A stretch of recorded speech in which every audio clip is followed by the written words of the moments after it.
I probably measured over 30,000 butts, 7 feet tall and 7 feet wide. Doesn't matter. It is fun making people happy. When you make a garment that fits, that's one thing. When you make a garment fit and look good, that's another thing. And we are very good at the latter. We have grown our company by taking care of people. We have grown by making jeans that fit. There are some things that will never change. Where it's made, how it's made, and who's making them. Every jean is one of one. But now we can get you measured from anywhere in the world. We have rolled out a virtual tailor system. Blown away with the technology. It's unbelievable how accurate it is. It's a quick, easy, touchless way so we can get the measurements to make you a pair of damn good jeans.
The War Polo League, a new breed of polo.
Okay, welcome back, everybody. As we did have a little fall there, Chris Campson, and he is okay. We saw him in the tent, so the medics were checking him out, and he was fine. Four late athletes, right? 2 minutes and 53 seconds left here in the second chukker, and he will be replaced by Pedro Gutierrez. And if you saw their first game with Loudmouth, Chris did not play, and Pedro did play. Chris is a 6-goal player, and Pedro is a 5-goal player. So Pedro have to assume the 6 goals. So they will not change anything in the handicap, even though he's 5 goals. So, I mean, he fits the team, understands the team, knows the team. But more importantly, it's good that lets you know that Chris is okay. Yeah, that is very important because it did look like a nasty fall, but he rolled very well. And as Dale was saying, the medics just gave him the once over. He's actually sitting in the tent, watching, of course, and supporting his team as we now continue the second chukker. So still quite a lot of polo to be played. I'm sure it would have been a bit of a disruption for both teams. Just starting to get things going here. Remember, we had that goal from Paquita de Narvaez in that second chukker. Here we go. Then the ball is back in play. And that is the first touch for Pedro Gutierrez. Tries to finish what he started with a little under the neck. Has a deflection. And now, very, very quickly, the team in the red shirts, Casimiro on the move. And that is Mickey Novijo Estrada. They will both get over the halfway line. His number 2, of course, for Loudmouth, Nick Manifold. And we have... Well, very quickly after that ball had been released, we have our first whistle in this new constellation. Two players come together right there, and then they turn around, and, well, Mickey actually was being ridden off, and they turn and met. And it was interesting. He actually turns and comes across there, but I think Scott met him on the near side. Yeah, so just a little bit like Scott actually... Next time you'll watch it, he just jumped the boards there, and Scotty would have been all right on the meat because Mickey was still turning, but he met him and he was on the near side. So just a little bit of a kind of a misread there by Scott. Like I said, he'll be able to watch it and just check that out because remember when a player, there's no right of way on the near side, even though that ball was on the boards on the near side, you got to jump the boards, go offside if you have a player meeting you. So he had the penalty 5A for the spot. That went off the field, and we have a knock-in coming from Loudmouth here. We are in the second chukker, and we'll give you any updates on Chris as they come. But once again, to his family and friends, he is okay based on our first observations with him in the tent. Here we go. Ball's back in play, and over on the far side, Ganzi will leave this one. Just biding his time. Now he'll get... to that ball, puts the stick down. Clever played here by Ganzi. Wants to get a little bit of distance on that ball. Oh, another whistle, Dale. Well, yeah, the Loudmouth team gets the bumps and bruises here in the first 2 chukkers.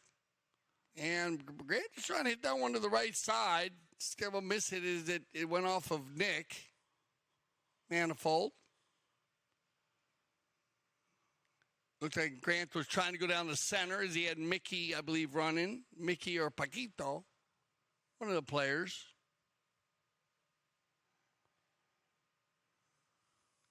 Unintentionally, I'm sure. So, but umpires have called it a hit from the spot. It's just timeout for an injury for Manifold, just to make sure he's okay after that shot. So they'll take a few seconds here just to make sure he's okay and he can continue. And that ball came off of, so this is, I'm thinking go with a true bowl in here because of the vicinity of the ball. Both teams were right there and could have had that.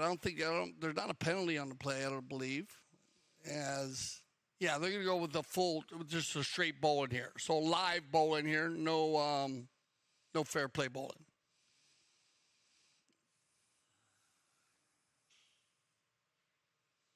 And Nick, I guess, still talking about it just to see. Sometimes they will, of course, there's a play where the player fires into there, but you can see that Grant wasn't trying to hit in him. He was off the side, just a little bit of a miss hit there. And that does happen in the game of polo. And that ball will, look, it bounces out right to the Loudmouth team, but then they hit it off the field. So, knock-in coming. Everybody's kind of milling around. And I guess they're going to go for it now. So maybe they're getting a set play organized there. And it's going to favor Casimiro. So on the knock-in, and it's been Paquito de Navad. Yeah. He's been doing the honors here with the number 2 on his back. Actually, yeah, and they've been moving, putting Mickey and Grant forward with Steve. And once again, Pedro Gutierrez filling in for Chris Campson. And another whistle. So a little sticky chucker here at the end of the second. Both teams reorganizing based on the change in lineups. Big back shot right there by Gutierrez, and you get a whistle.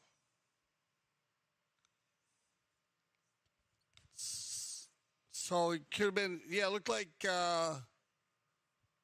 uneven ride off there on number 4. And that was right here.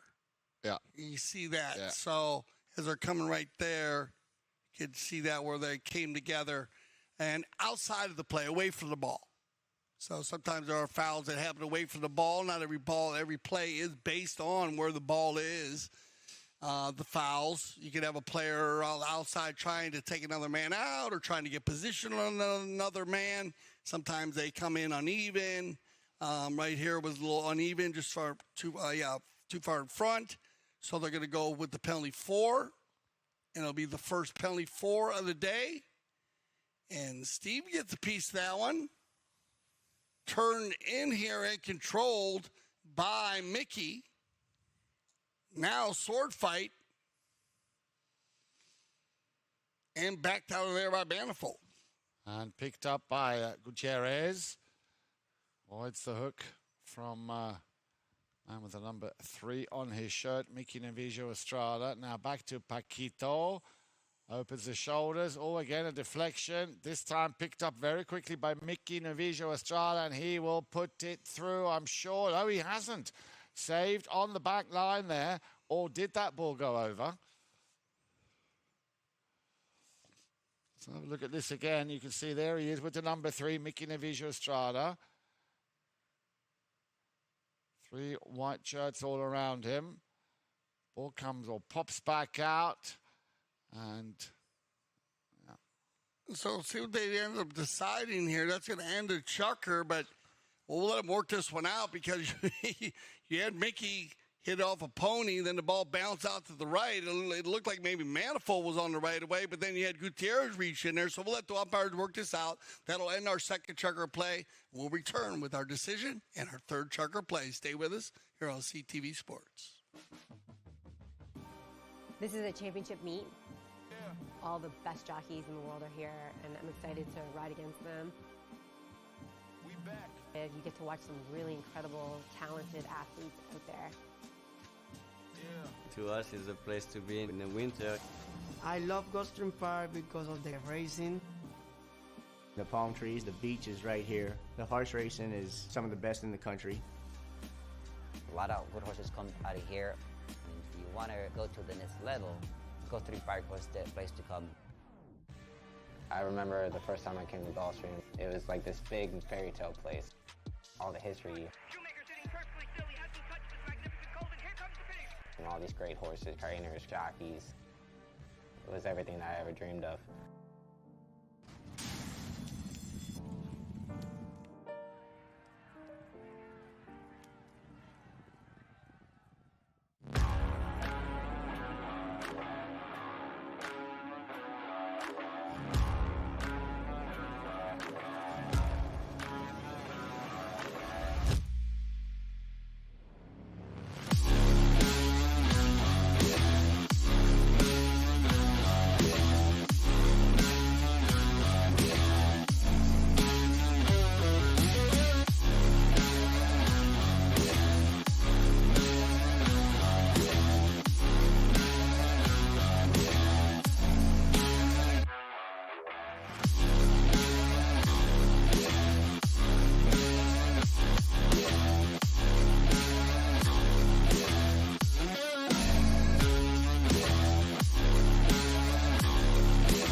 third chucker action, and we're live from the Grand Champions Polo Club, Field 4, and looks like the wind has changed direction. Looks like it's blowing from the north, and here's Steve, and Mr. Cox will walk up and take the open goal penalty 2. Well done, Steve, and he'll get his first goal of the day, as we did have a reaching call at the end of the second chucker against Loudmouth.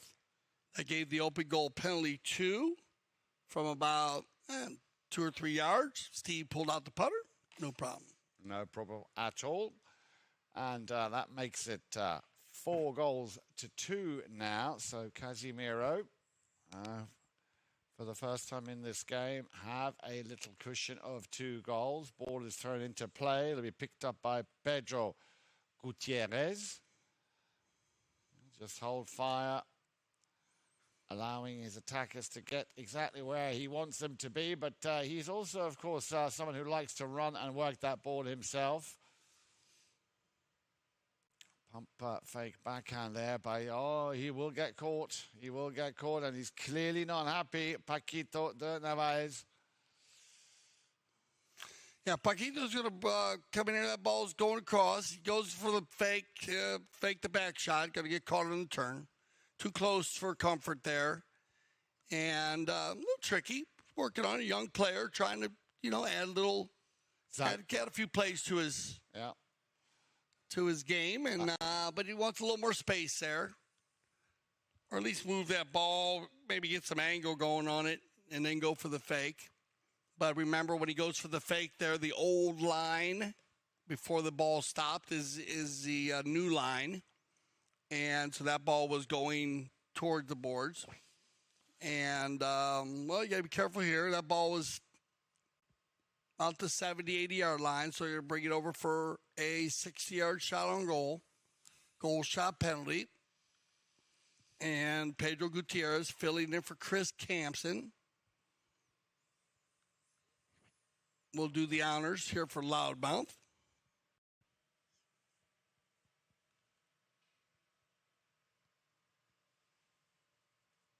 Here's Pedro. Is it that clean? But just, if I'm not mistaken, just out to the left-hand side on your screens. On the right, of course, if you're watching it live. Just a click off there. Yeah, literally. Yeah, I mean, make sure Campson is good. Campson, the ambassador for the Loudmouth team here, a Wellington-based clothing manufacturer. Started out in California in 2001. As he said, we'll keep you informed on Chris. I'm sure he'll be there to support his Loudmouth team. Everybody pressing there. And looks like the window's going to close there. That's a good example of the window closing. Here's the big ball hit down the field. Watch the player found the ball as right away over ball. Player moving from right to left. And they'll take that one to center. And they'll line them up here for a penalty 5B. And that's a good one with the window closing down. We'll take a look at that one again, just how the window's closing on it as they prepare on the far side there. As the wind has shade, they're going to go for a quick lineup here, but you can see how the window was closing there. And so we got a good look at it on the replay. Well done, guys. And that's a hustle play there by Paquito. Well done, because Gutierrez was very quick to get there. And if he gets there a little bit earlier, and that window stays open, he's all right. That ball's going to stay on the field. And Steve. Or did he go off the field? We'll see. This ball gets hit down the center and then stays on the field right there.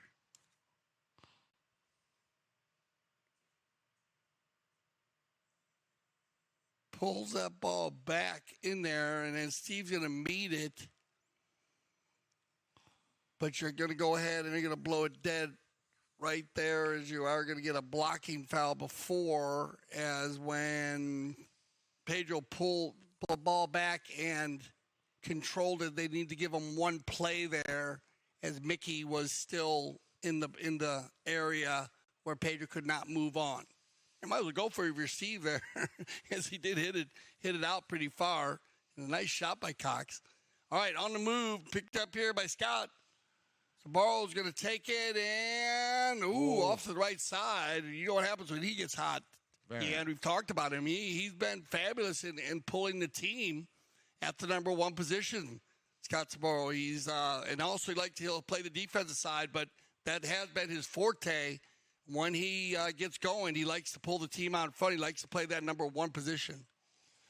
Here we go then with the number 4 in the red shirt for, beg your pardon, number 2 in the red shirt, Paquito de Narvaez. He's been instrumental today. He's been taking the knock-ins, but he's also been very effective. There's the drive out to the left-hand side, possibly looking for Scott. A beg your pardon for Steve Cox. I didn't quite get through. Now then, maybe Mickey Navijo Estrada can put a bit of pressure on. He's got Paquito right behind him. He's going to have a little bit of a charge from Scott Sabaro.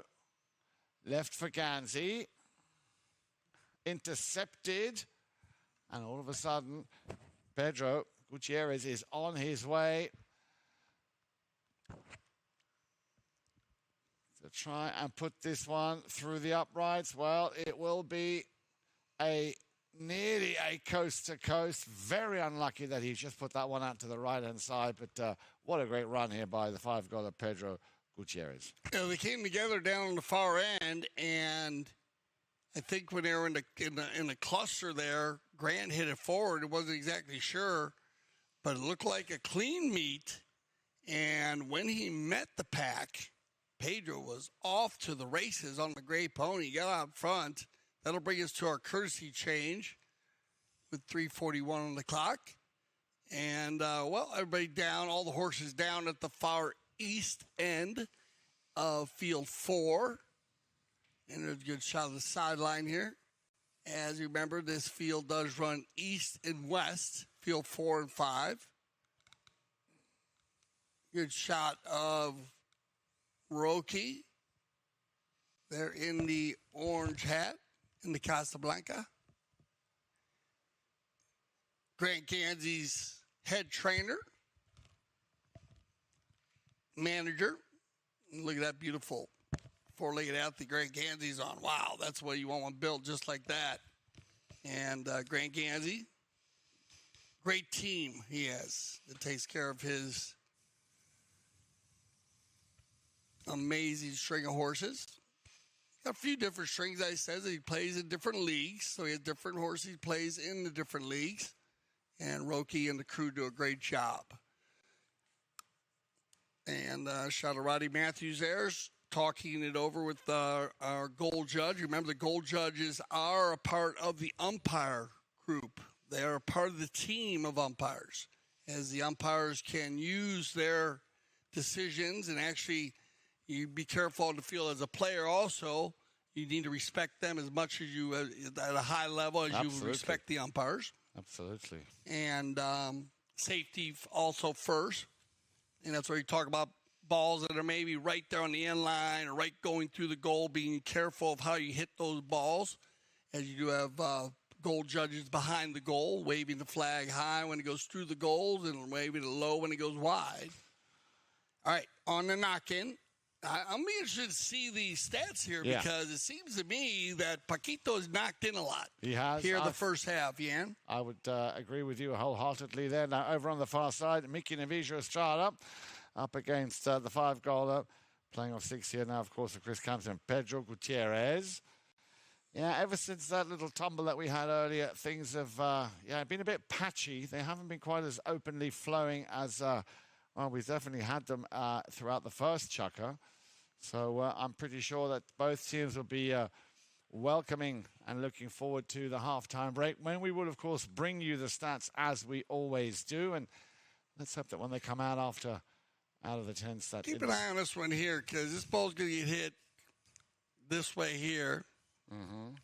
And then you have a player coming there, and you have a player coming there. So it's going to which player... Did he come behind? It looks to me like the window gets closed there for the player coming from behind. So Pedro Gutierrez is going to get the right-of-way violation there. He's going to get a blocking foul.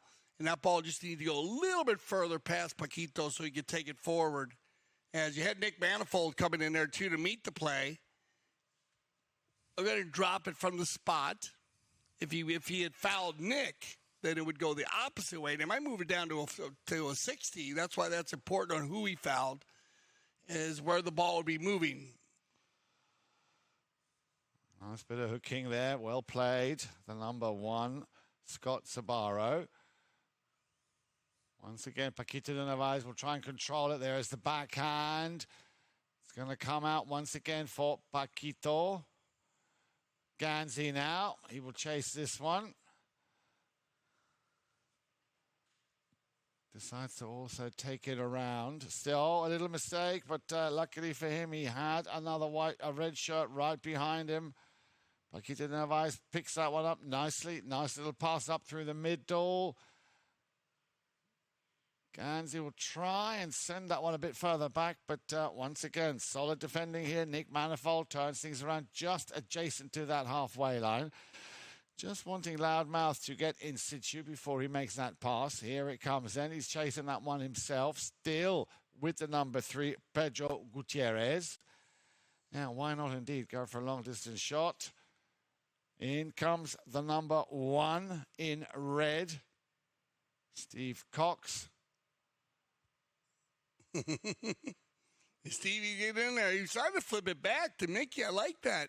He came in there to make a near side play. He was going to get hooked, and then he brought his mallet down because he knew he was going to get hooked, and he tried to flip it back to Mickey. So good thinking there, Steve. And then he got spun around, so he had to pull his mallet out so he didn't cross hook. And now we get into a melee play in the corner, and now we got some good sword fighting going on. Spun around quickly by Gutierrez. Paquito, though, and Mickey right there on their man. Mickey and Paquito are going to win this one. And here we go. Grant Gandy, and I think Grant Gandy, remember this little bay mare? She looked like she could fly. See if he gets out in front. Stolen away and taken forward here by Pedro. He'll open it up and looking for Scott. Scott Sabaro in the corner. Mickey will press him a little bit. Scott takes it forward, taking his time. No need to rush here. He'll override. And I think that one's going to go off the field. Yeah, so you will get a knock in here. I guess it's going to stop the clock. So they're going to have a right-of-way violation there on the crossing. So that's a big difference here because if the clock was ticking down there, they had 48 seconds. They could have worked that, managed the clock there for a knock-in to start the fourth chucker. But they have to go with the penalty 5A.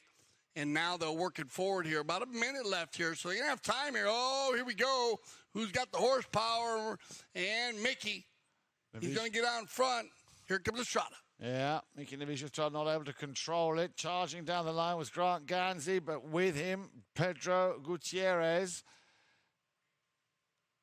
Another whistle stops the play, and I believe even that will be the end of, let's just wait and see what the umpires decide there. Let's look at this play once again. It was Mickey Navijo Estrada. Down the line comes charging Grant Ganzi and Pedro Gutierrez. The two guys come together there, and I think you still have time on the clock. So we'll see if there's a penalty, they will play it in this chucker if we're lined out. Check our clock to make sure we're two mountain officials are going to talk this one out. Remember, anytime two players come together, looks like they're going to take a shoe off the field there too. Pick some debris off the field.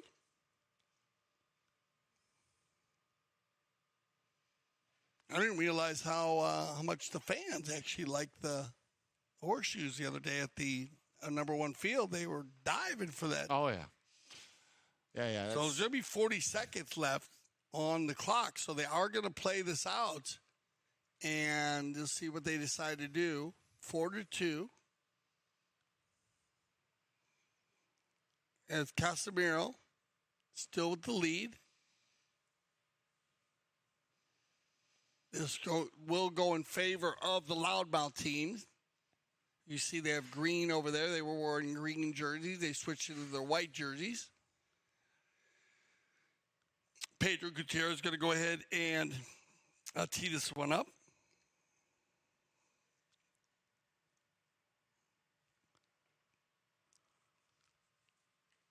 Loudmouth, one of our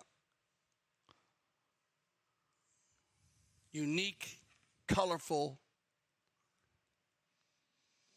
jerseys, always representing. They got the interview Andrew Siebert. We'll talk a little bit about that in the second half. Big hit here by Gutierrez. Can they finish one off? Grant Gansey, nice save here in front. And then you get a whistle as it looked like Michael Armour was coming over to make a play there.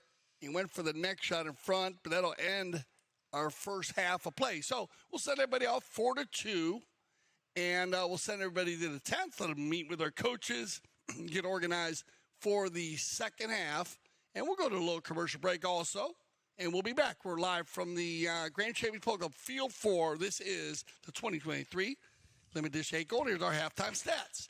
4-2, and shots on goal. There you go, Yan. 9 compared to 6. Yep. And that's where we were figuring. And look at the knock-ins. But Casimiro, 7. And that's where we saw, so many knock-ins coming from Paquito de Narvaez. Only 3 knock-ins. So actually, but good shooting by the Casimiro team. And that's what's giving them that 2-goal lead here. Fouls committed also very, they're not bad here for Casimiro with 5 and 8 by Loudmouth. So they want to clean that up just a little bit as they go into halftime. Not many goals scored by penalties, only 1-1, 2 130-outer by each team.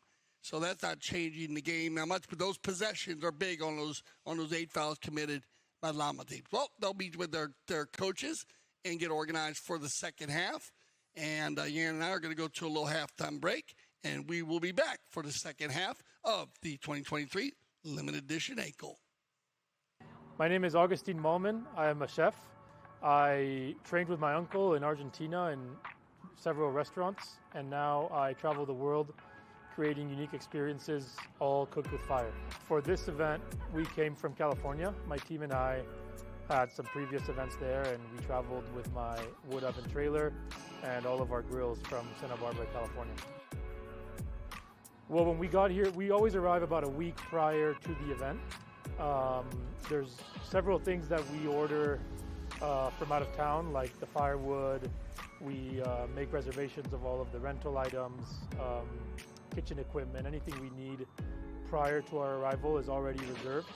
And then once we arrive into town, we'll source out whatever products are on the menu, like fish, red meats, fruit, vegetable, anything that we need specifically for that menu that we chose. We will source it once we get in town. My team is everything. I mean, I always tell them and to my clients, without a good team, you can't execute these kind of dinners. It takes a lot more work than what people see when they show up to the events. It takes, like I said, sometimes weeks to prepare for an event like this because we're traveling from out of town, so we have to source everything we're not familiar with. The new barn is, we're here. This is the first dinner we're doing here, so we're very excited to be here. It's amazing. It's a great place to be, and it has this inner courtyard, which is amazing to do dinners, with a special area back here behind me to do all of our grilling and the fire showcase. So it's great to be here. It's a beautiful place. It's very different being up in the mountains, but I feel with Melissa and Mark and all the events we do together, I feel like it's home. We've been cooking for them for about 4 or 5 years now. But as far as showcasing what we want to showcase and being in an incredible place like Aspen Valley Polo Club, that's no difference to Wellington. It's a beautiful place up here. It's going to be a 4-course seated meal. As the first course, we have a halloumi cheese that we sear on our fire plancha with shrimp, pine nut gremolata sauce on top. The second course seated will be a roasted beetroot salad with goat cheese and arugula, lemon zest and olive oil. And then the main course tonight will be a mashed potato, sweet potato puree with skirt steak and chimichurri sauce. My name is Augustine Malman, and we are in Aspen Valley Polo Club, one of the most beautiful places to do an outdoor fire dinner experience.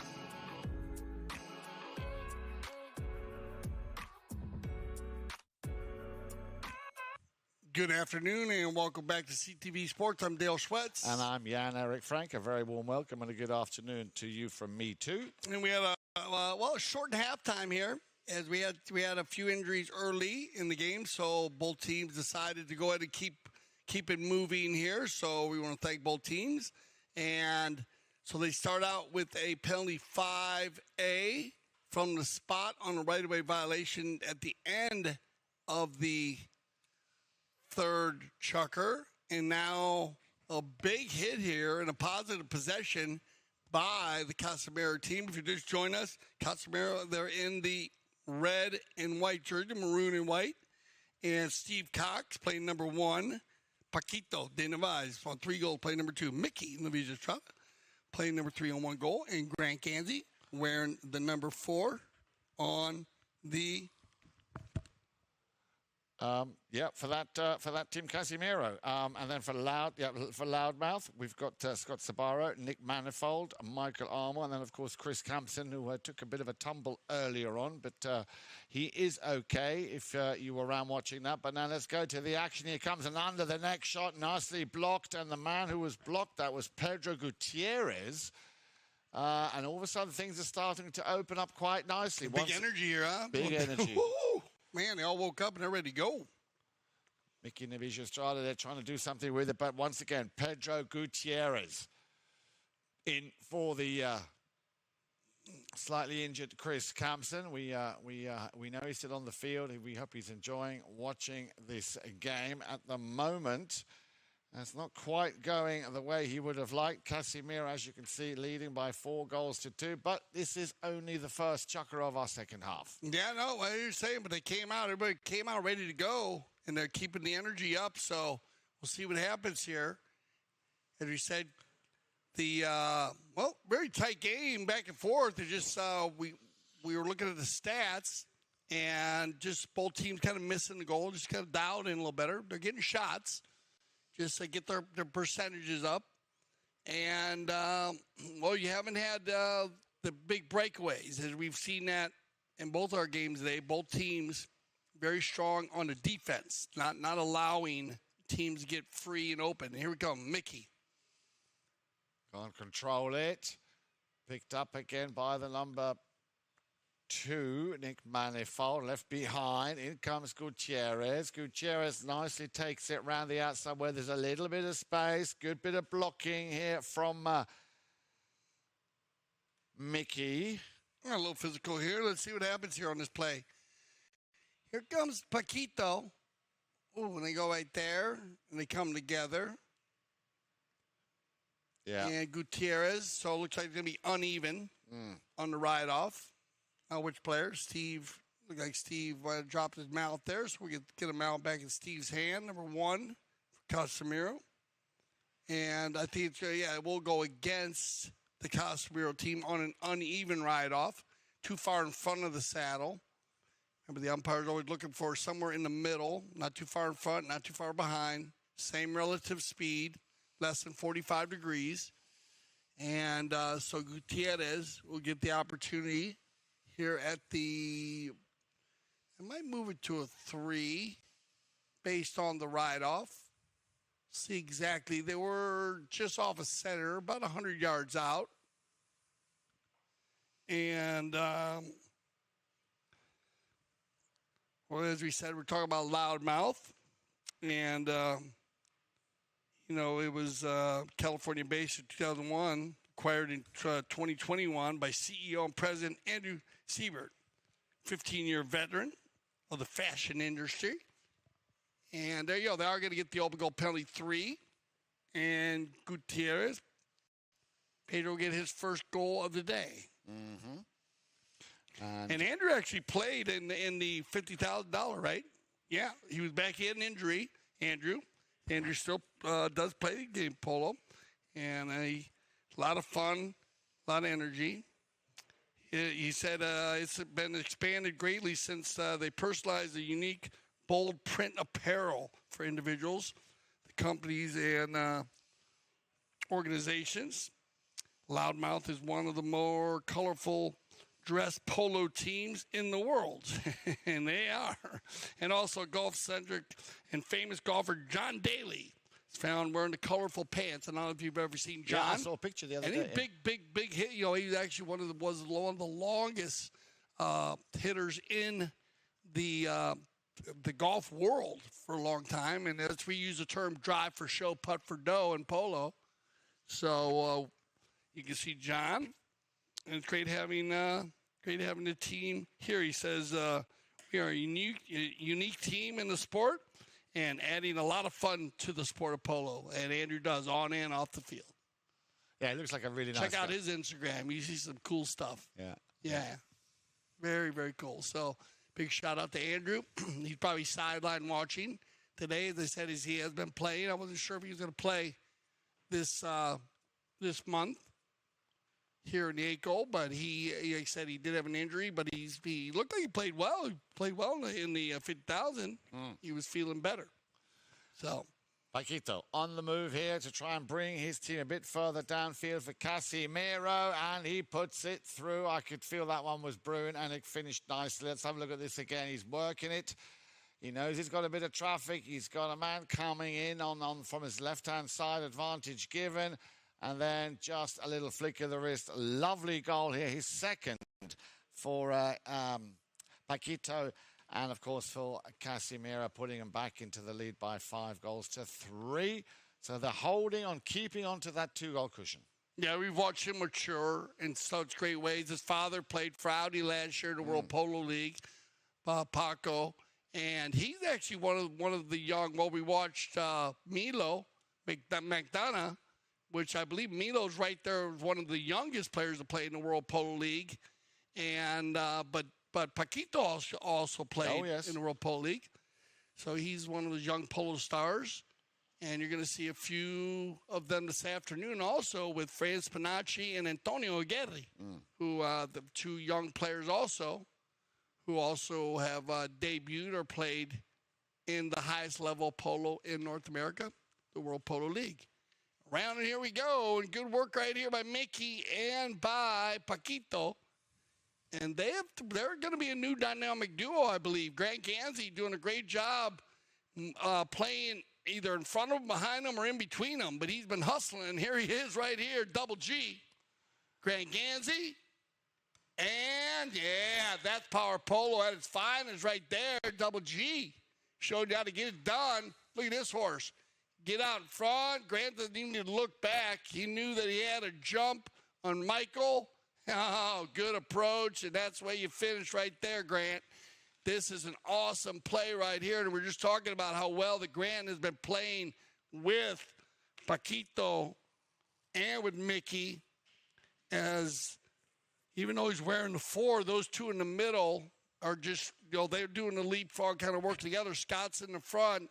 And, Steve's in the front, and Steve's doing a great job out in the front, pulling the team, and then he'll rotate around and back right there as Grant goes running through. So good rotation here. Casimiro firing on all cylinders here in the Ford Chucker with 2:25 left.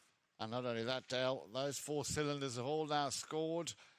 So Grant, the last man to in that team to pick up his first goal. So as I say, all 4 having scored. Steve Cox, Paquito, Mickey Navijo Estrada, and Grant Gansey. But down at Loudmouth, it's down to, it was 1 man, and it's that man who's replaced him. It was Chris Campson, who scored 3 before he left, or 2 rather before he left. And Pedro Gutierrez has so far picked up 1 goal, which is where we come to the... I remember 7 knock-ins exactly in the first half.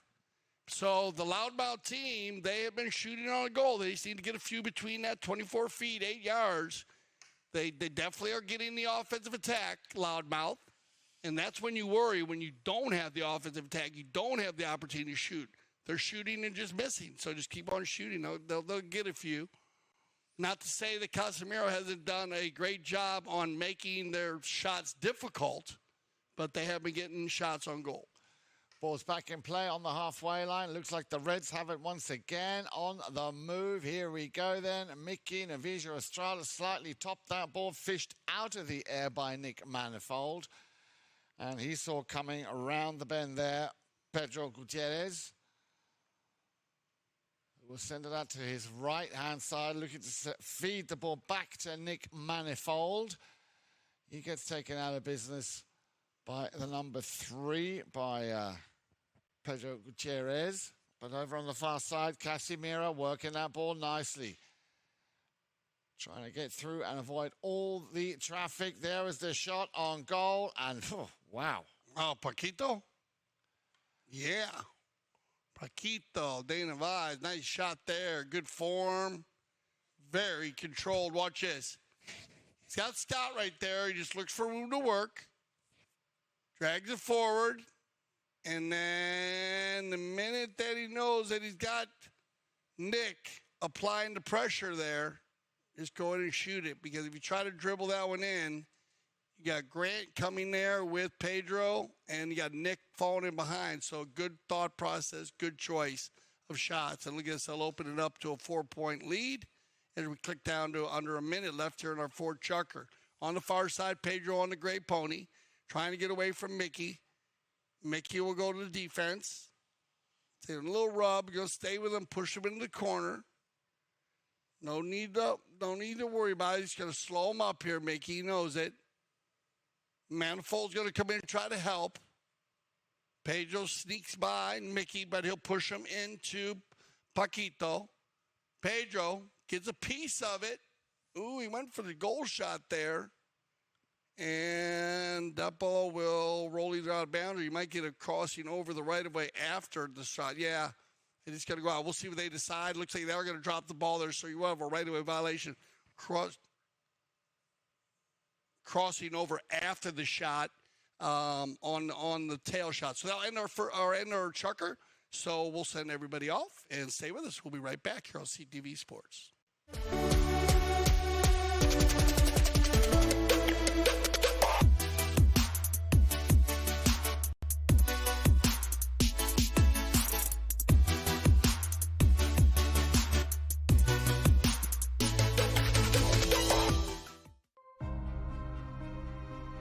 Foot golf, it's a kind of life, and also it's a combination about golf and football. So I got into sport through social media. Someone approached me on Twitter and said, have you tried it? I'd never heard of it at that point. So I went to my local course and tried it and just completely fell in love with the game. This is not as easy as it looks on your body. It's a lot of kicking. We don't normally kick this many hard kicks in soccer. For me, this and the U.S. Open are the 2 top U.S. tournaments. It's something we all look forward to every single year. Great fun, and I think everyone will enjoy it when they try it. You can't not have fun. When you set goals at the start of the season and you're able to achieve them at the end of the year, I think I can speak for everyone and say when we set goals and we make the sacrifices that we make, which a lot of people don't see, and then it all comes to fruition, it's a good feeling.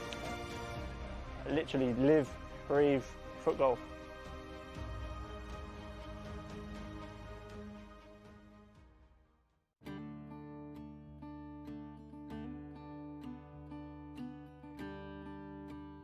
The Taqueria has all your polo needs, from the novice to the professional. We carry all of our equipment in multiple grades to fill a price point to suit the individual.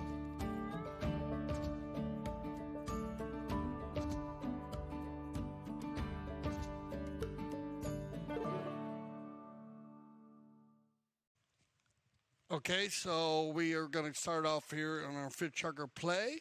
And you see, we'll just play right here. Here comes the ball right here. It's coming across the field like this. Now watch this. Then he comes around, and you see it's still going this way, the ball, but Pedro goes that way. And that's where he kind of crosses over after the shot. So remember on those plays, sometimes he had to try to do that, try to get the angle to shoot a goal. So, you got to go for it if you're Pedro right there. I mean, most times it's going to be a penalty 5A from the spot. Very rarely they're going to move that ball. Sometimes, I think if you have teams fouling a lot, they'll move them to center. But 9 times out of 10, because where it was on the vicinity of the field and not a lot of danger on the play, but to get that angle because of the mishit on the approach, he's got to kind of try to fall across it. And so he will get called on the foul. And possession will go to the... It looks like that wind is blowing directly across the field now if you look at the World Polo League flags there. So I guess it's going to be the same for both teams running, well, either way, running east or west. Remember, the field runs east and west. Good shot of Rodney Matthews, one of our officials from the UK. Little team huddle there. Casimiro polo huddle from the spot, or penalty 5A from the spot. Uh-oh, man, this could be trouble. Manifold opens those shoulders, one touch. There it is. You said it, Dale. Yeah, just a little tough there. Paquito, I don't know if he topped it or what. Let's see. Let's take a look at this one. No, it was moving along here there a little bit. Looked like it just skipped over the top of his mallet. And then Nick does not rush at all. No. And Nick, a former 6-goal polo player. So he's going to slow it down there. On 3 goals now. He knows how important that goal was also. So he just slows it down, takes a shot at goal from like the 15-yard line, and brings it within 3 goals. So now then, how will Casimiro react? Well, a shot on goal, an attempt by Mickey Navija Estrada. It had a deflection. I believe it came off the pony there of Pedro Gutierrez. There you see the man I was just talking about. Yeah, you're absolutely right, Del. The weather looks like it's coming in here. It's been, well, they were forecasting thunderstorms yesterday. They never came, so maybe they're a day late. And, they said there might be a little rain coming this afternoon, so we'll see if it holds up. If we do have to pull the camera down, we do apologize about that. We'll let you know. We'll keep you advised on that. It's all based on the weather.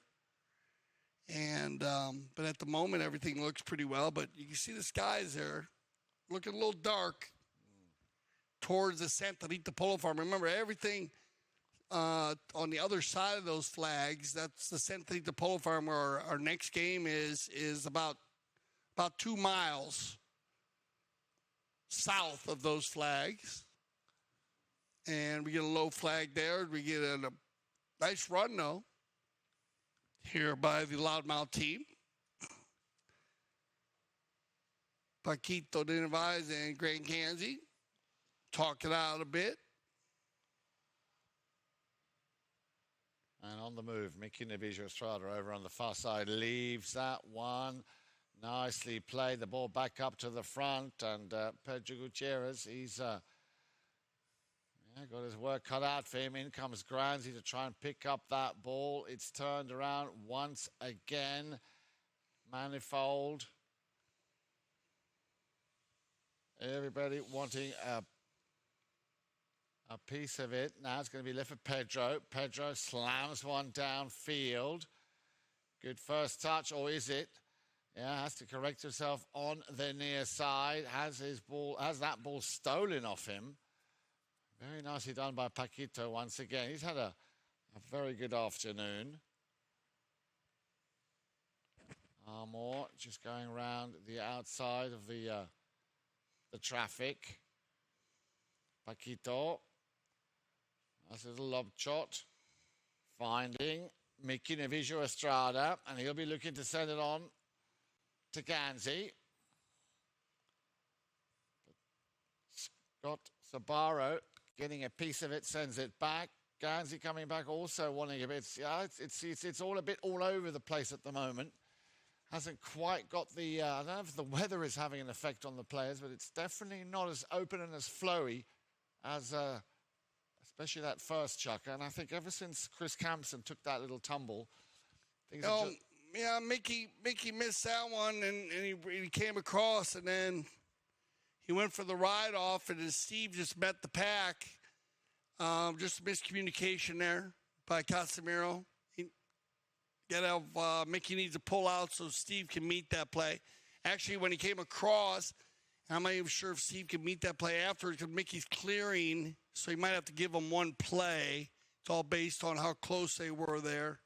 But when Mickey went to hit his near side back shot and he came across, and then he cleared out and they left the ball there for Pedro Gutierrez. So Pedro had the right of way, and then Steve meets the group, but it looked like Mickey was engaged with the player, if not making contact. You don't need to make contact on that play as long as the player that's hitting the ball or has control of the ball is focusing on, in focus, or focusing on the player that's defending him. And in that case, it would have been Mickey. And definitely Mickey was there. It looked to me like he was actually riding him off. So 1-2 will be the call. And here you go. Opportunity. Possible 2 in a row for Loudmouth, which will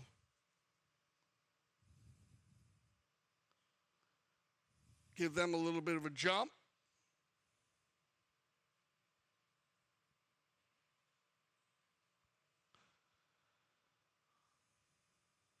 The Paquito's going to ride out and ask a question.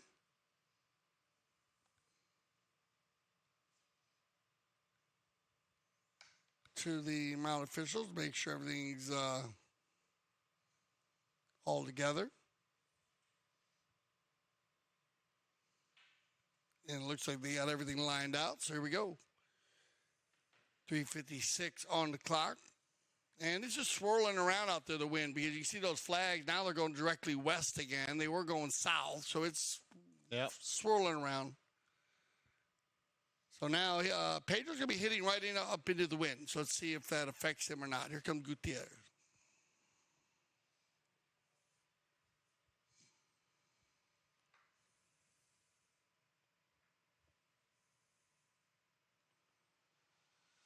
Oh, well, he got a piece of it, Manifold, but so did this young man, Paquito de Narvaez. He will be very quick out of the starting blocks to pick up this ball. There it is, the drive up to the front door. Nicely done, looking for Mickey Navijo Estrada. He'll try and pick it up on the near side. First touch, second touch, both on the near side, and that might just go all the way. No, it's just going to die. Oh, hang on. It's on the line. So unlucky there for Mickey Navijo Estrada as Pedro Gutierrez, well, he's having a very busy day at the office this afternoon. Yeah, no, he's going for it there. Nice attempt on the near side. Very. He was good about a good 60-yard plus and almost made it. And here you go. And here's that little dynamic duo. Whoa. I think he's on the wrong side there when Nick actually makes that first hook. And you see if he can. Now, keep an eye on the black helmet here. See if his horse isn't on the other. Yeah, right there. That's cross hook. Yeah. So directly behind, no problem. You got to be directly behind, though. Or on the other side. I think Nick was thought he might have been doing it in motion, which would have been a great play if he was doing it in motion, whereas his horse was actually behind or becoming, lining himself out exactly behind when he made contact, but you can see that his horse was still a little bit on the other side, and so that'll be a cross hook. They'll drop that one from the spot. 3-goal lead. Paquito looking for Steve. Backed up strong by Michael Armour. Oh, little hook there. Unlucky for Scott. He would have been through. Mickey now, way biding his time. Clever play by Mickey Navijo Estrada. Leaves it for Steve Cox. Ball sent back down the field. Now then, Paquito, can he avoid getting the ball taken off him there by Pedro Gutierrez? Sticking with him, still Paquito, wants to lose Pedro. He's got Grant Ganzi behind him. Well, looks like he got into a bit of a sticky situation there. The umpire's just allowing that play to unfold. To me, Dale, it looked like 2-on-1. Yeah, I mean, so I think they give him a play here, though. Watch how Nick, he pushes them across, and then they go for the hook. And also reaching across in front of his own player. Yeah. So, you remember, because Pedro was still coming there, so Nick's reaching across in front of him. So, I'll move this one down. Very dice play, he said. Dicey in the middle there, in the middle of the field, just off the center. I'll move it down for at least a 60. Now, I'm not sure exactly where Steve is. Remember, Steve's always hovering, as you say, out there in front to try to get the ball moved down by design. Grant Ganzi. Another beautiful looking horse. Look at the confirmation of this little mare right here. Wow. He is awesome. Grant. On the ground, but ooh. Ooh, that nearly found its way through. I don't know if that went off any mallets or not, but if it did, you'll get a safety here. But it looked like it went off the four-legged athlete. Pedro's not going to wait around and check. He said, let's go with the guys. Keep it moving here. Looking for Nick. And the foul not able to make a clean touch on that. Once again, Paquito. Not far from him, of course, Mickey Navijo Estrada. Still Paquito working it well. Matthews there, the umpire, trying to get out of his way. Manifold, just a look at that quick little touch, and another whistle will stop the action with just a little under a minute and a half left to play. On a turn here. Like that little play from... Yeah, but he kind of gets horse's head. Kind of pops across. Yeah. Ever so slightly. Yeah, I like the little play between the horse's legs, though. He's good. And the other play, before he got the foul earlier, before Grant got fouled, Paquito very strong with the ball. He was holding the ball. You know, he's added a lot to his short game, you could say. All right, on the penalty 5A. Pedro, hammer shot here. High in the sky, looking for. Now, he might have found Scott at the front door, but so did Grant. He saw it coming, went back strong. But a great shot there from Pedro Gutierrez, and he nearly found Scott Sabara. That would have been a great little play. On the move once again, Michael Armour. Left behind, Paquito de Narvaez opening up things nicely now for Casimiro. There's the pass up to the front, looking for Ganzi. He opens the shoulders, tops that ball ever so slightly. Manifold's gone back with him. In comes Pedro.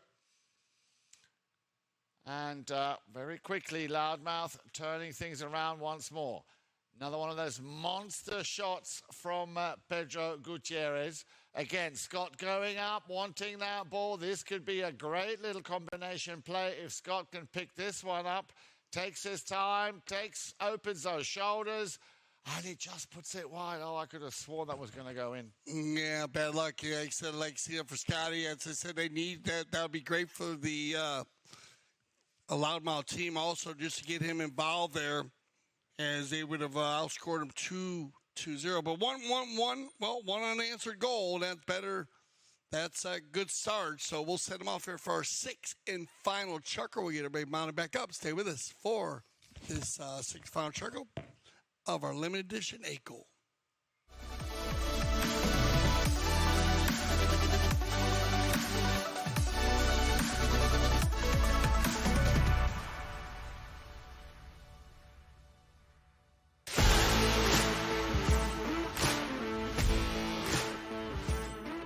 We're here at the Santa Rita Polo Farm where the PTF Polo ASSN Junior Tournament is being held for the first time ever at this location. And I mean, could you get a more beautiful venue? Probably not. The tournament includes players of all ages, starting with the youngest at just 2 years old and the oldest at 20 years old. So you've got all ages, all skill levels, and a whole lot of fun.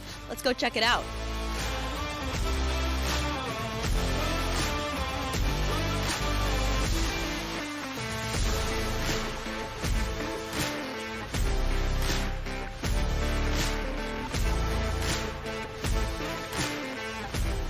It reminds me of my days when I was in that position playing the kids tournament, and for us it meant the world. So I'm very happy to be here supporting my son and other kids as well, because I think they really enjoy this, and for them it's even more important than for us probably playing the 26 or the 22.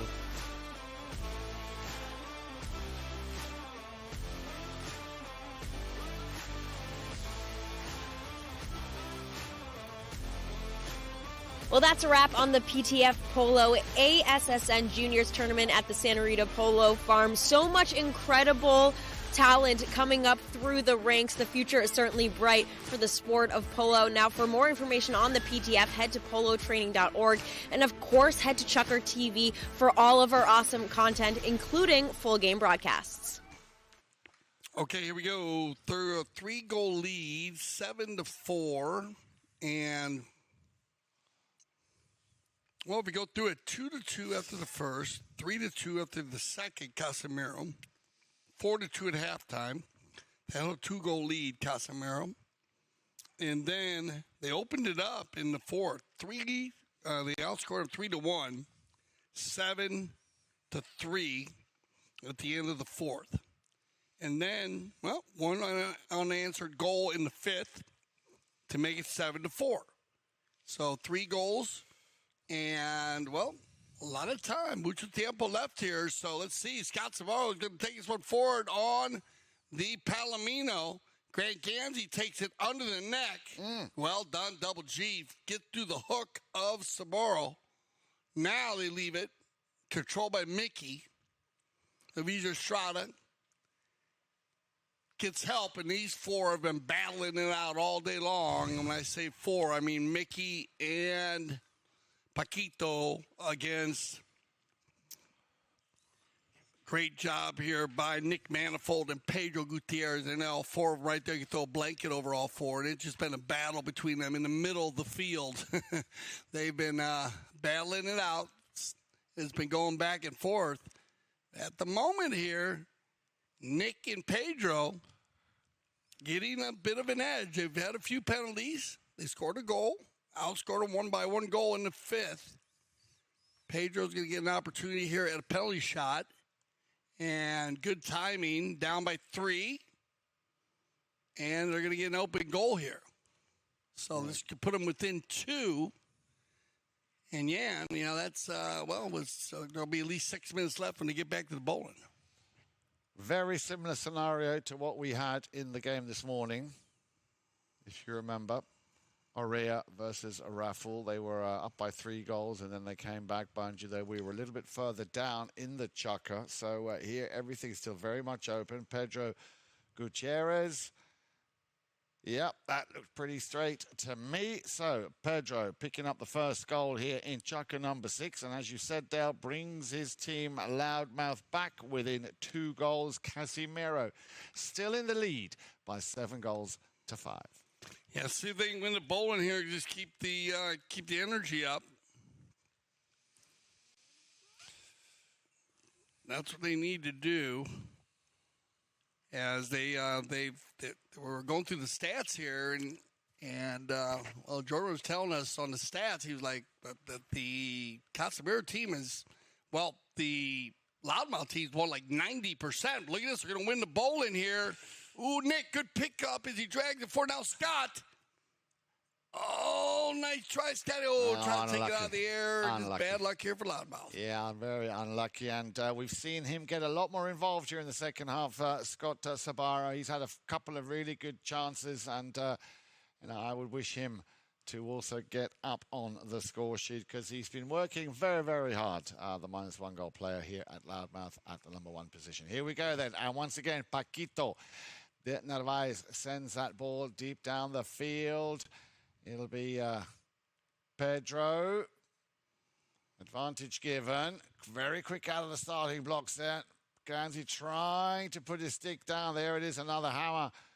Or another hook attempt. Left behind, needs to get out of the way there. Steve Cox turned around once again by Nick Manifold. Nick Manifold with a little lofted shot, but just puts it wide.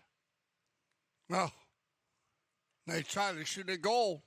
And this was there. We're going to see it again on the stats. On the amount of knock-ins, watch.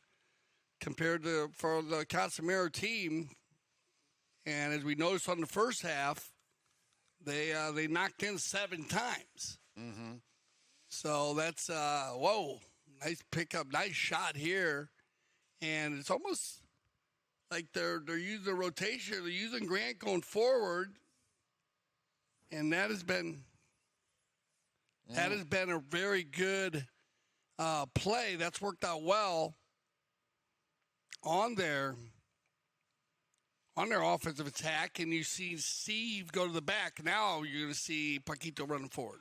Yeah, takes it over the halfway line. I thought that Mickey might be right behind him, but it's sent back down the field by Armour.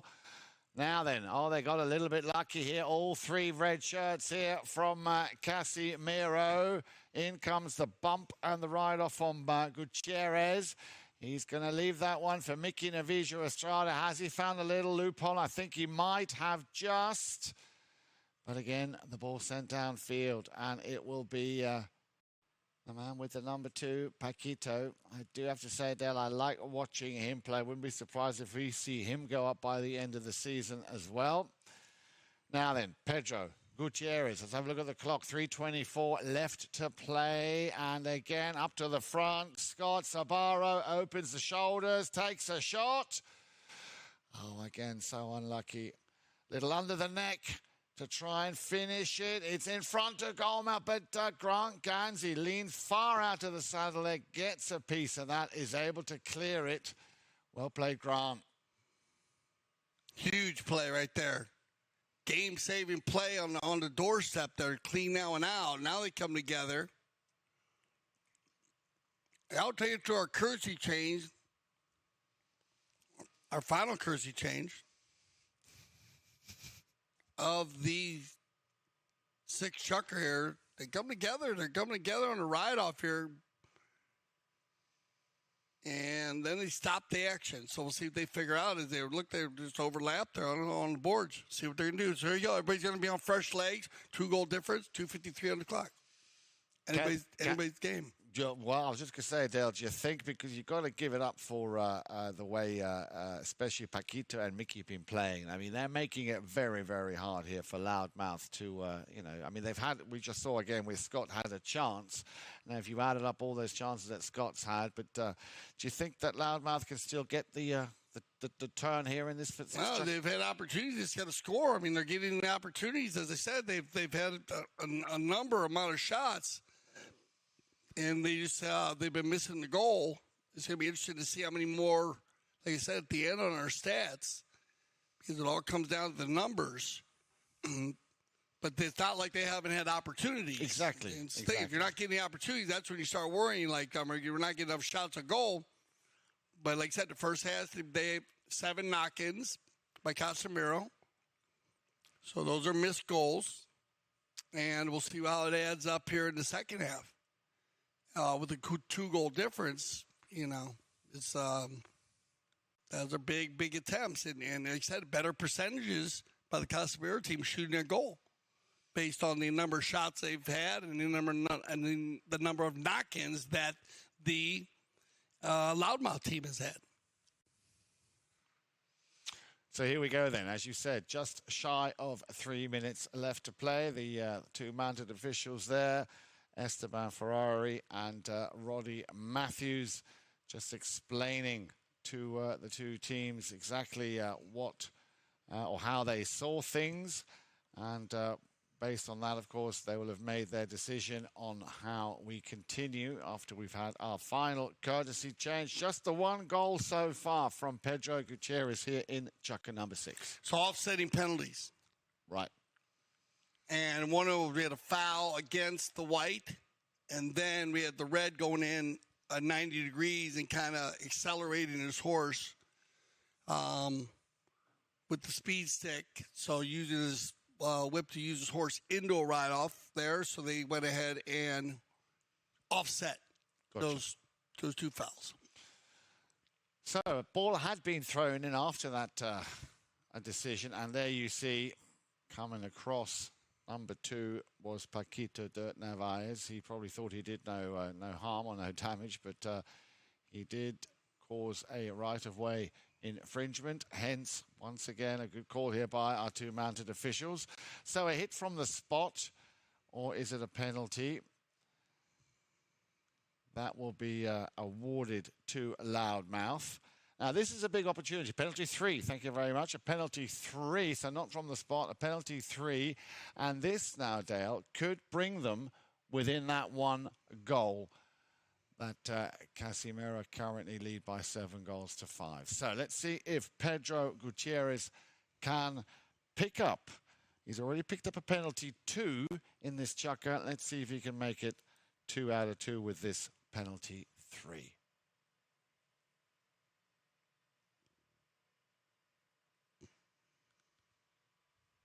That looked pretty straight to me, so well done, Pedro.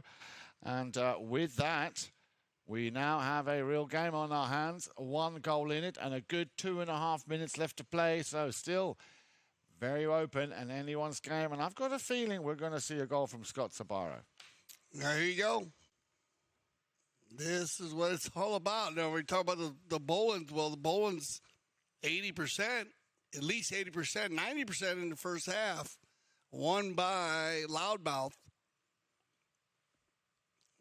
We'll see on the stats right here at the end. But now it doesn't matter. Forget about the stats. Just win the bowling. And here it goes. It's gonna be Pedro once again. Gutierrez.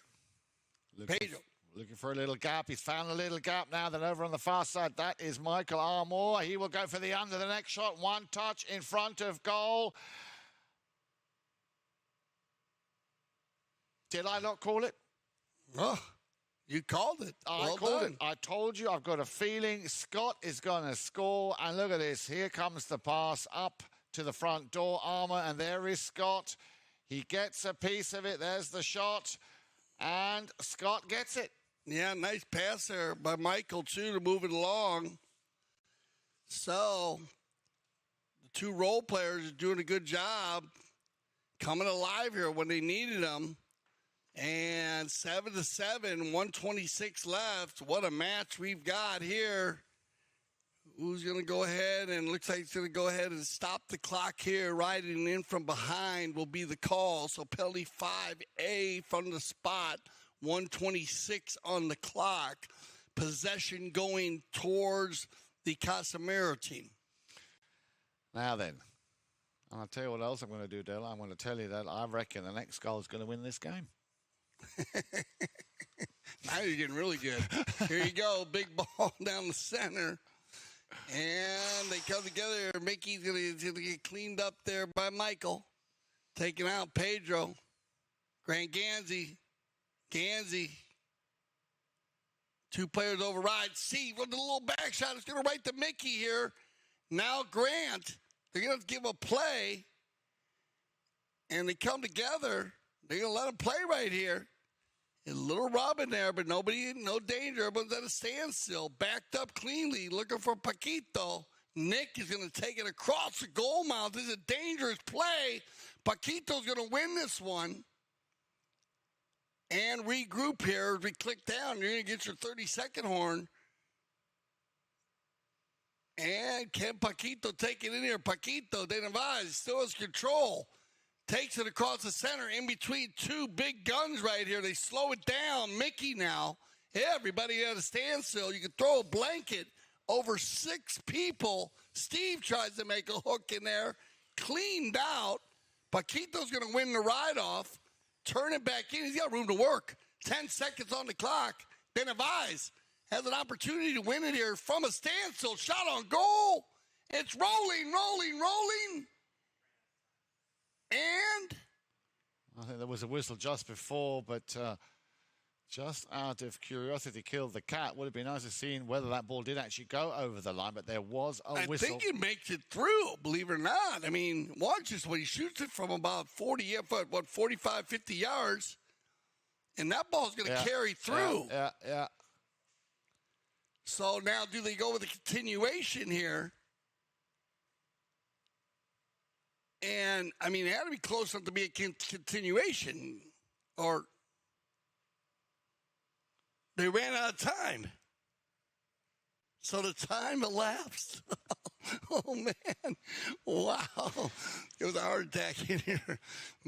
Man, so time had expired on the clock at the field. So there's a clock to the right there. So that will end it. And they're going to go into overtime. So get ready. Get yourself a snack. We will be back for 7 chuckers. And it'll be sudden death overtime. First goal to win will win. Whew, man, you don't want to miss this one. We're going to go to a little break, and we'll be back for our overtime chuckers. Stay with us. My name is Augustine Malman. I am a chef. I trained with my uncle in Argentina in several restaurants, and now I travel the world creating unique experiences, all cooked with fire.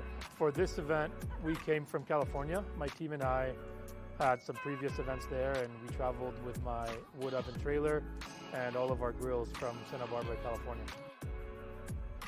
Well, when we got here, we always arrive about a week prior to the event. There's several things that we order from out of town, like the firewood. We make reservations of all of the rental items, kitchen equipment, anything we need prior to our arrival is already reserved. And then once we arrive into town, we'll source out whatever products are on the menu, like fish, red meats, fruit, vegetable, anything that we need specifically for that menu that we chose. We will source it once we get in town. My team is everything. I mean, I always tell them and to my clients, without a good team, you can't execute these kind of dinners. It takes a lot more work than what people see when they show up to the events. It takes, like I said, sometimes weeks to prepare for an event like this because we're traveling from out of town, so we have to source everything we're not familiar with.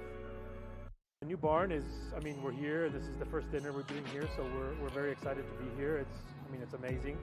It's a great place to be, and it has this inner courtyard, which is amazing to do dinners, with a special area back here behind me to do all of our grilling and the fire showcase. So it's great to be here. It's a beautiful place. It's very different being up in the mountains, but I feel with Melissa and Mark and all the events we do together, I feel like it's home. We've been cooking for them for about 4 or 5 years now. But as far as showcasing what we want to showcase and being in an incredible place like Aspen Valley Polo Club, that's no difference to Wellington. It's a beautiful place up here. It's going to be a 4-course seated meal. As the first course, we have a halloumi cheese that we sear on our fire plancha with shrimp, pine nut gremolata sauce on top. The second course seated will be a roasted beetroot salad with goat cheese and arugula, lemon zest and olive oil. And then the main course tonight will be a mashed potato, sweet potato puree with skirt steak and chimichurri sauce. My name is Augustine Malman, and we are in Aspen Valley Polo Club, one of the most beautiful places to do an outdoor fire dinner experience.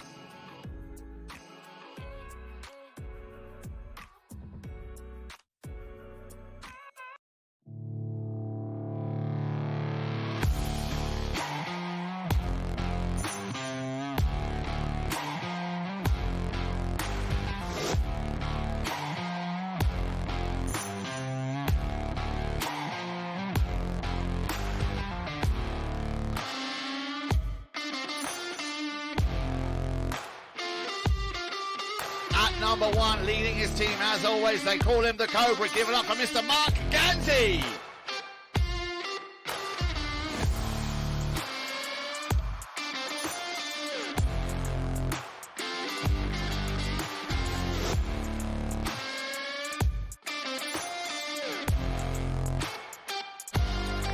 Then at number 2, our second 10-goaler of this match, give it up for Hedda Castaniola, ladies and gentlemen.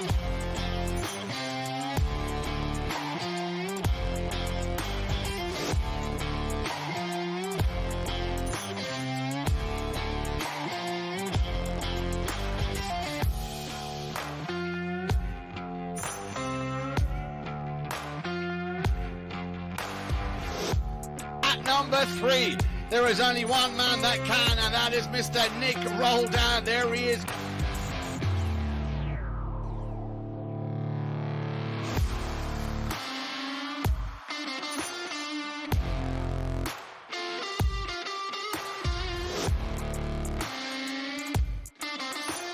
And at number 4, all the way from the Great White North from Canada, please give it up for the one and only Mr. Fred Mannix.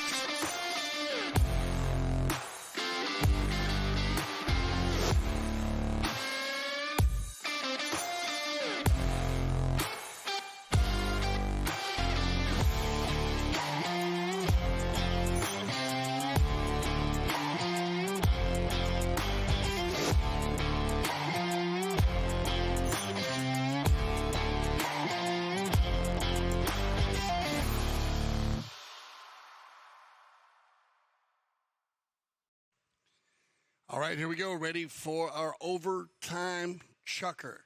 Chucker number 7. And Steve is ready to go. Captain of the Casimiro team. Mr. Casimiro himself, Steve Cox.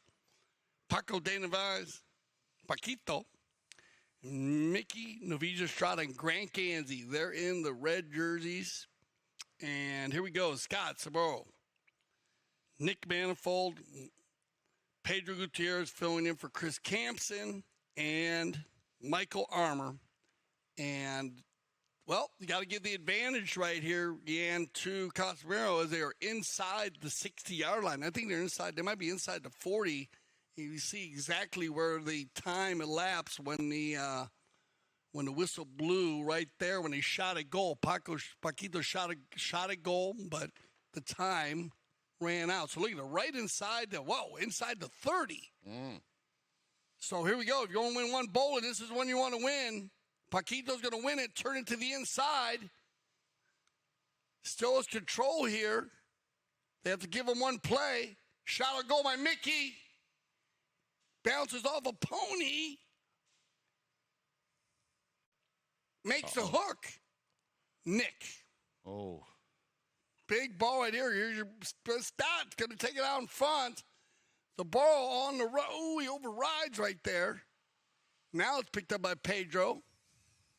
And even back to the center. Loose ball play. That ball's going to stay right in between two players. And Grant Gansey goes to turn the corner with it. Leave it for Paquito. He's got two defending players right to either side of him. But look at that. Nicely done. Pedro comes in, he opens his shoulders, he knows it, whips one down the field. Now then, can Gansey get a piece of this one? He leans far out of the side, good pickup, good control by Gansey, and he will hammer one downfield. Where's that going to go? It's going to be met by Mickey Novicio Estrada. Goal. And golazo. So, well, Mickey caught one there at the end, but again, good play here. Great play by Casimiro to win. Ooh, and a strong play at the end there, but just perfection as it started with Paquito Neves staying composed, hit the big ball downfield. Grant Gansey, ooh, right there, though, man. Mickey took one on the save. But what a shot by Grant Gansey. What a perfect picture-perfect ball. Here we go. 8-7 in OT and 18 shots on goal. There you go, Loudmouth. Look at that, 11 knock-ins. And once again, so they had 7 in the first half, 6 in the second. So that's the difference right there. As the Casimiro team knocking in 8 times. Look at the throw-ins. Over 9 men again. Wow. They won a lot of throw-ins, Loudmouth. Fouls committed 13-11. And so it got a little closer. Casimiro getting a bit looser in the second half. And then 4 penalties scored by Loudmouth. on the 11th. So well done there. What a finish. Overtime chucker. And, well, it looked like they're going to win it quickly as they won the bowling down inside the 30. But a great job by Loudmouth to get that ball out of the area and over center field. And then they just, again, the young players, I love how they are composed. They said, Paquitos just stayed calm. He hit the big ball. Grant actually stayed composed there too because they had a back shot. They lead way back to drag it forward and then hit a good 60-yard shot right down the center to Mickey Naviz-Estrada for the finish. Yeah, instrumental in that final play. So good luck, a lot of luck. You've got to also, of course, remember, in an overgoal, in a sudden death situation, you're always going to have a little bit of luck on your side. So a lot of luck on Casimiro's side, but I think Loudmouth did very, very well. Once again, we hope that Chris Campson will be back on his feet and in the saddle in no time.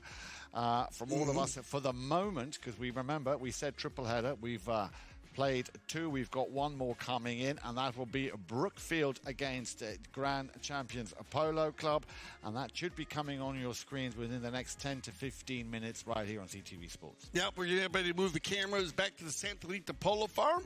And for Jan Edric Frank, I'm Dale Schwetz. I speak for everyone here at CTV Sports. So I say thank you for making us leaders of polo broadcasting. And always remember here at CTV Sports, we love the polo.